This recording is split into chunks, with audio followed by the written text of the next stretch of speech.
Ito na nga ba ang bagong era ng PBA?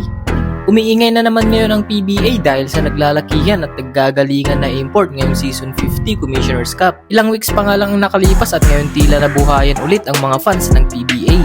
Isa nga sa import ng TNT na si Bol Bol na Phil-American at ex-NBA player na naglaro sa Denver Nuggets noong 2019 na kung saan nakasama niya itong MVP Jokic, Paul Millsap at Mason Plumlee. Napabilang rin siya sa Boston Celtics at Orlando Magic noong 2022 at ang huling stint nito sa NBA ay sa Phoenix Suns noong 2023. Pinanganak itong si Bol Bol sa Khartoum, Sudan noong November 16, 1999 na sa kasalukuyan nasa edad na siyang 26 years old ngayon. Binigyang buhay niya ang PBA ngayon dahil sa kanyang mga galawan na akalain mong kaya palang gawin ng mga tatangkad. Kinuha ng TNT tropang 5G itong si Bol Bol bilang import ngayong Commissioner's Cup. Naging ugong-ugong ang balita sa social media at madami ang napatanong kung kaya niya bang idominante ang liga.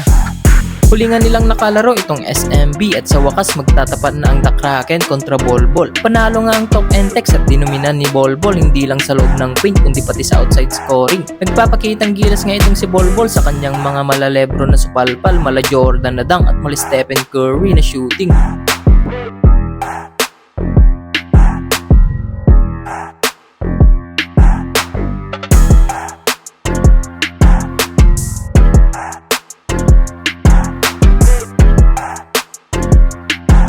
Napasabi naman itong si Abay na 8-time MVP na mas magandang may Bol Bol para sa ikakaganda ng liga.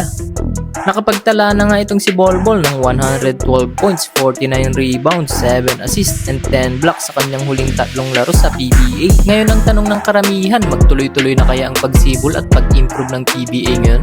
Na dating Best Asia League ngayong nilalangaw na lang. Kaya nga ba ng import na buhayin ulit ito?